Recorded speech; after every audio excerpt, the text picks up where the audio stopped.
Have you ever gone in for a checkup, walked out with a handful of tests scheduled, and thought to yourself, do I really need all of this?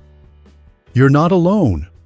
If you're over 70, chances are your doctor has suggested some familiar tests: colonoscopies, full body scans, stress tests, the kind of stuff we're told is just routine. But here's the thing. Once you hit a certain age, not everything labeled routine is automatically good for you. Getting older doesn't mean ignoring your health. It means being smart about it. Your body changes, your risks change, and most importantly, your priorities change. At this stage in life, it's not just about living longer, it's about living better. And sometimes, better means asking, is this test going to help me live well or just make me more anxious? Today, we're having an honest conversation about 5 medical checkups that deserve a second thought after age 70. This isn't about avoiding care. It's about understanding which kinds of care truly support your quality of life and which ones might do the opposite. No fear tactics here, just real talk, real stories, and real advice you can use starting now. Let's begin with one of the most commonly recommended tests that many seniors don't realize could actually do more harm than good: the colonoscopy. Now, if you're in your 50s or 60s, a colonoscopy can be a very smart and sometimes life-saving screening. But once you're past 70, especially if you're not having any symptoms and you've had a clear result in the past, the game starts to change. I want to tell you about Frank.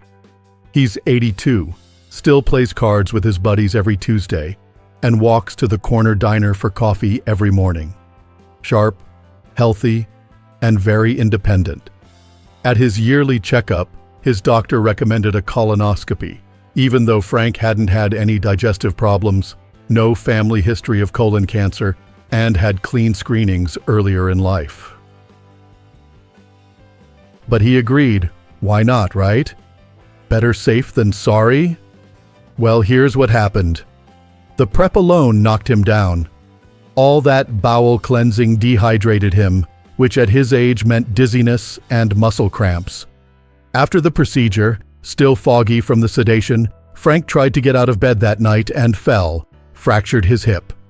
What started as a just-to-be-safe test led to months of rehab, hospital bills, and a serious dent in his quality of life. Oh, and the colonoscopy? Found nothing. This story isn't rare, and it's not about blaming anyone.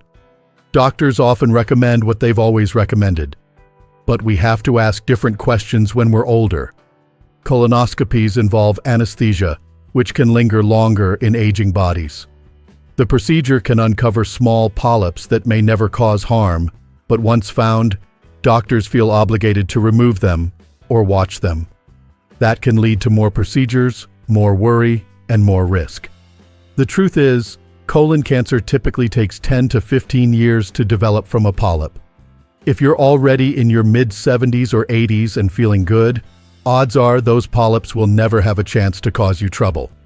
So before you say yes to a routine colonoscopy, ask yourself, is this likely to benefit me or just put me through more than it's worth?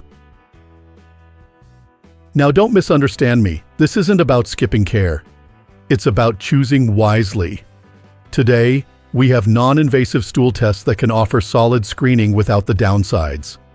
And if you do have symptoms like blood in the stool or persistent stomach pain, of course, get it checked. But in the absence of symptoms and with a clean history, you have every right to say, I think I'll pass this time. Now, let's talk about something that sounds like it came out of a sci-fi movie, the full body scan. You've probably seen ads for these, machines that scan you from head to toe, promising to catch problems before they start. It sounds so appealing. Catching something early, staying ahead of disease. Who wouldn't want that? But here's the catch. These scans are incredibly sensitive. They see everything, even tiny harmless things that would never bother you. And once they find something, a shadow on the lung, a small spot on the kidney, your peace of mind is gone. Suddenly, you're on a merry-go-round of appointments, biopsies, consultations, for something that might never have mattered at all. Let me introduce you to Carol. She's 78, vibrant, loves her garden, and hasn't had a health complaint in years. At a local health fair, a mobile clinic offered discounted full-body scans. She thought, why not? It's just a scan. They found a tiny lesion on her kidney. Too small to cause trouble, not even something her doctor would have looked for. But once it was seen, it had to be dealt with. Within a month, Carol was in surgery. What came next was months of recovery, chronic fatigue, and complications from the anesthesia that never quite cleared. She went from daily walks to needing a walker, all from something that was never going to cause her harm in the first place. We call this overdiagnosis, and it happens a lot more than people think. And so, full-body scans can seem empowering, but often they just open the door to unnecessary stress and procedures. What you're really buying with these scans isn't peace of mind, it's worry. And unless there's a strong reason or family history pointing to a specific concern, they often do more to hurt than to help. And here's something else that most people don't consider: insurance rarely covers them. That means many seniors end up paying hundreds or even thousands of dollars out of pocket. Not for treatment, not for something they actually need, but for a ticket into the land of follow-ups, anxiety, and sometimes surgery that never had to happen. That's not prevention. That's preoccupation. The best care doesn't always involve a machine. Sometimes it's listening to your own body. Are you feeling good? Are you able to move, sleep, eat, laugh? Then that's worth more than any scan. We've gotten so used to thinking health is something only doctors and machines can tell us. But after 70, you know your body better than anyone. Trust that. I know these conversations can feel uncomfortable. We're raised to trust the medical system, to do everything we're told. But growing older isn't about handing over your decisions, it's about taking them back. About choosing what supports your energy, your independence, and your joy. Not just your numbers on a screen. So, if you've ever walked out of a checkup feeling overwhelmed by all the tests lined up ahead, I want you to know you're allowed to pause. You're allowed to ask, is this right for me? You're allowed to say no. And when you do, that's not neglecting your health. That's honoring it. Let's take a breath here. We've already talked about 2 checkups that, while once helpful, might now be doing more harm than good if you're over 70. The colonoscopy and the full-body scan both have their place, but that place may have passed for many of us. And that's okay. It's not about giving up, it's about growing wiser, being selective, and protecting your time, your comfort, and your peace of mind. Now let's turn our attention to something that's become almost a ritual in many doctors' offices, especially for folks in our age group: the cardiac stress test. You know the one, either walking on a treadmill or getting an injection that speeds up your heart while hooked up to all those monitors. The idea behind it is simple: put your heart under pressure and see how it performs. If there's a blockage or weakness, the test is supposed to reveal it. But here's what many people don't realize. If you're not having any heart-related symptoms, no chest pain, no shortness of breath, no unusual fatigue, these tests can lead you down a path you never needed to walk. Let me share a story with you. Raymond, a retired bus driver in his mid-70s, went in for his yearly physical. He felt fine. No complaints, still active with his grandkids and walking every day. His doctor, just to be safe, scheduled a stress test. Raymond trusted him, of course. It was just a test. No big deal. Well, the test came back borderline. Nothing conclusive, but not totally clear either. And that's when the cascade began. Next came a referral to a cardiologist, then a cardiac catheterization.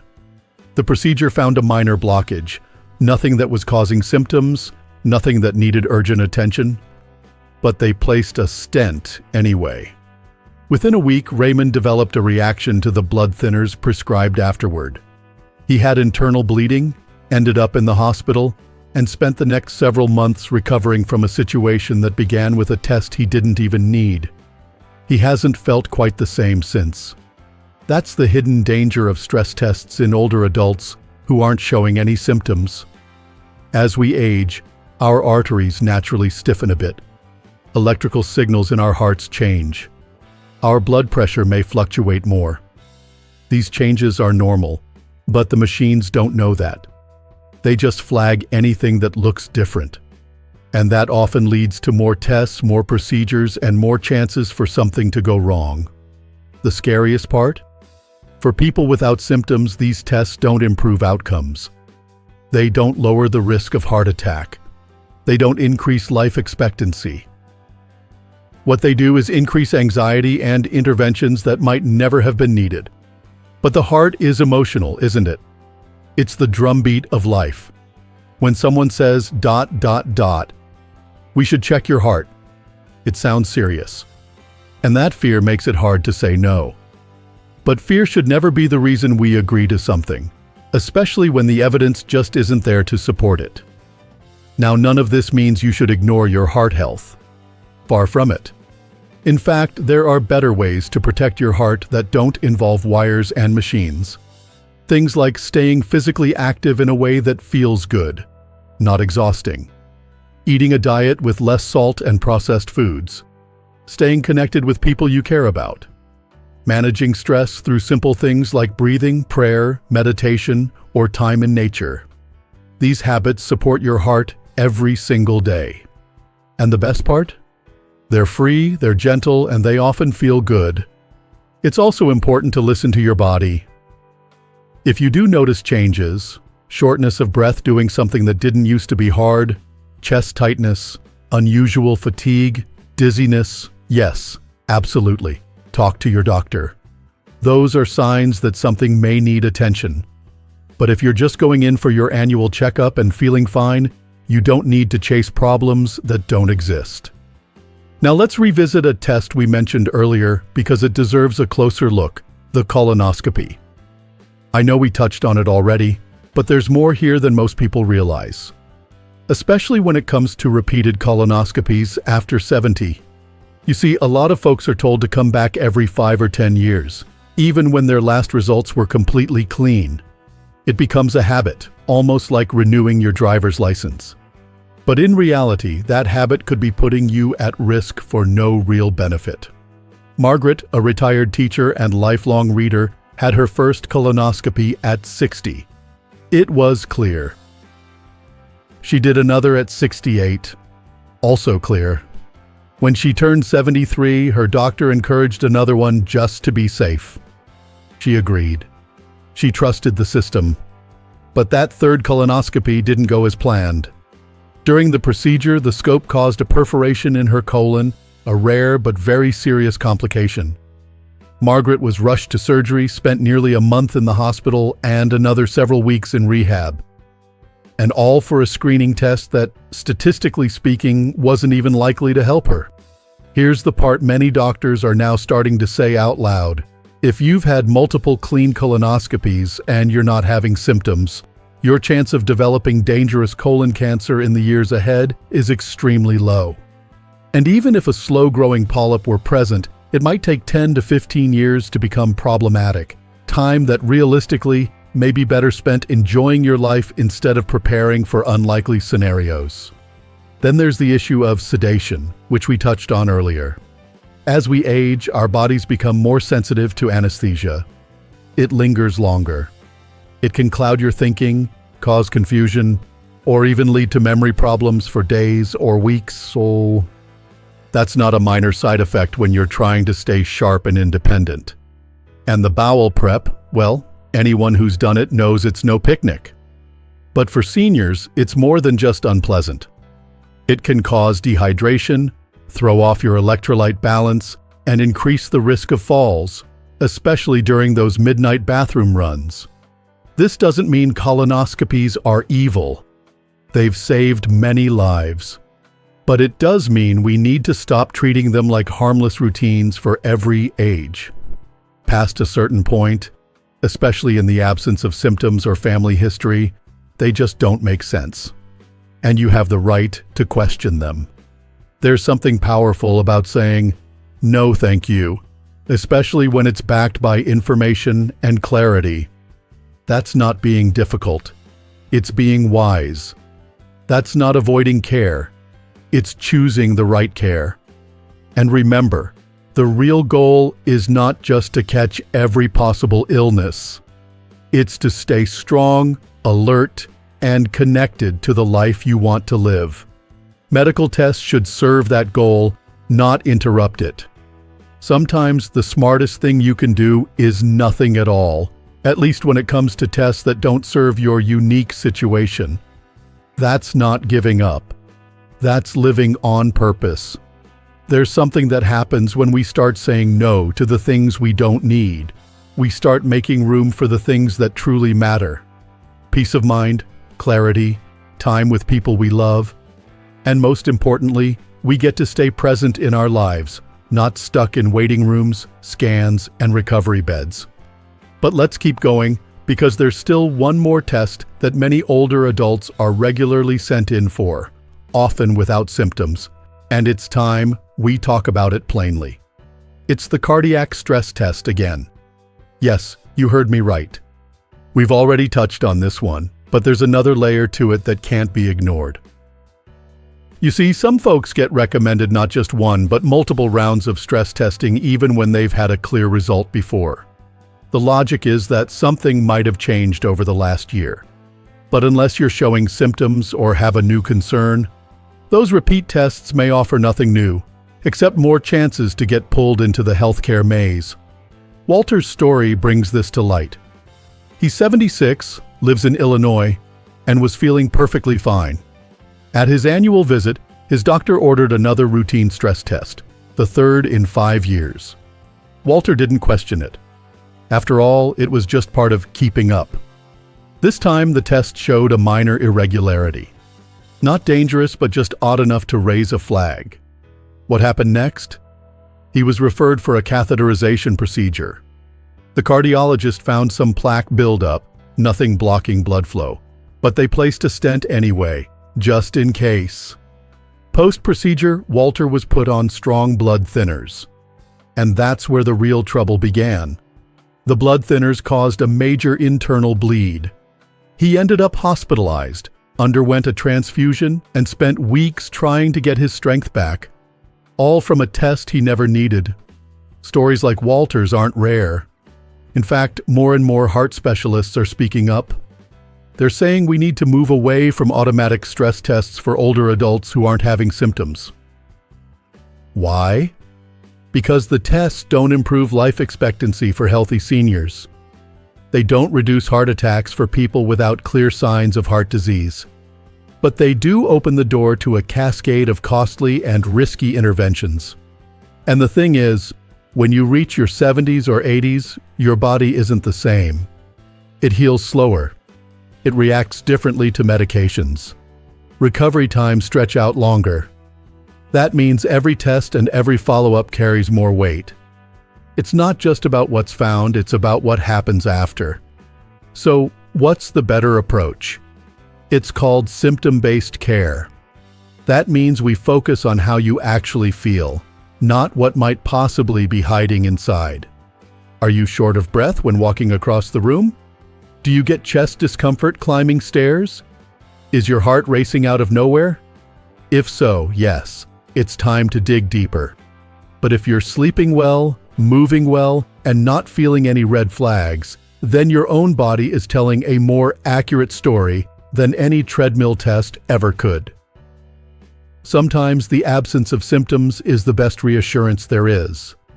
Now, this might sound counterintuitive in a world where we're taught to always be vigilant, always be proactive. But vigilance isn't the same as wisdom. And more doesn't always mean better.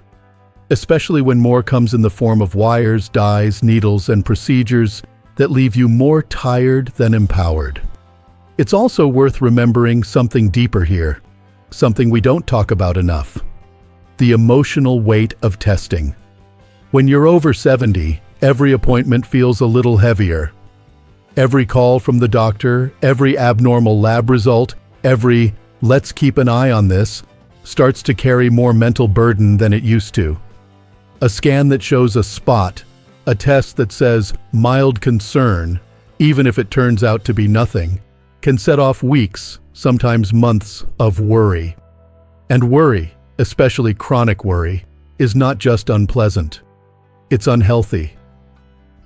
It raises blood pressure, affects sleep, weakens the immune system. So if a test doesn't offer clear benefit but introduces ongoing fear, we need to ask, what are we really gaining? At this stage of life, clarity is your ally. And that means choosing checkups that are purposeful, not habitual. It means working with a doctor who doesn't just follow a checklist, but actually listens to your story. What matters to you? What are your goals? What do you want your days to look like? Maybe it's being able to keep up with your grandkids. Or maybe it's just enjoying your morning coffee on the porch without the hum of medical appointments chasing you down. That's what matters most now. So, let's take a breath and recap, not with a list, but with a feeling. Over the past few minutes, we've explored why some routine tests might be worth rethinking after 70. Not because your health isn't important, but because your life is. The kind of life where you wake up rested, move through the day with ease, and go to bed feeling calm, not anxious about test results. That's what this is all about. Living well, not just longer. Your health should work in service of your freedom, not your fear. It should support your confidence, not your calendar full of follow-ups. And if that means turning down a test because it doesn't serve your current reality, then that's not neglect. That's wisdom. That's strength. Here's the beautiful truth. You've already done the hard part. You've lived. You've raised families, built careers, weathered storms. You've learned what matters and what doesn't. You've earned the right to question the system and to shape the care you receive around your values, not someone else's checklist. So now, I want to invite you to take one simple action. Next time a test is offered, pause. Just for a moment. Ask yourself, will this test improve how I feel? Will it help me live better or just make me worry more?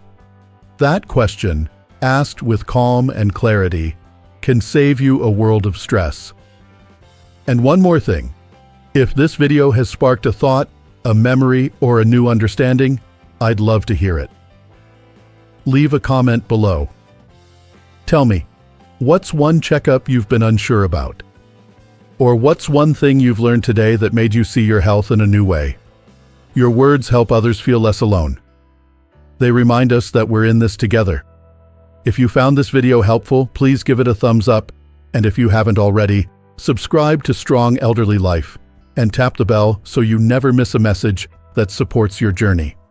We believe in health that respects your age, in advice that comes with heart, not pressure, in information that uplifts, not overwhelms, and in you, still growing, still learning, still powerful.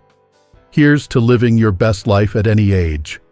You've got this, and we're right here with you.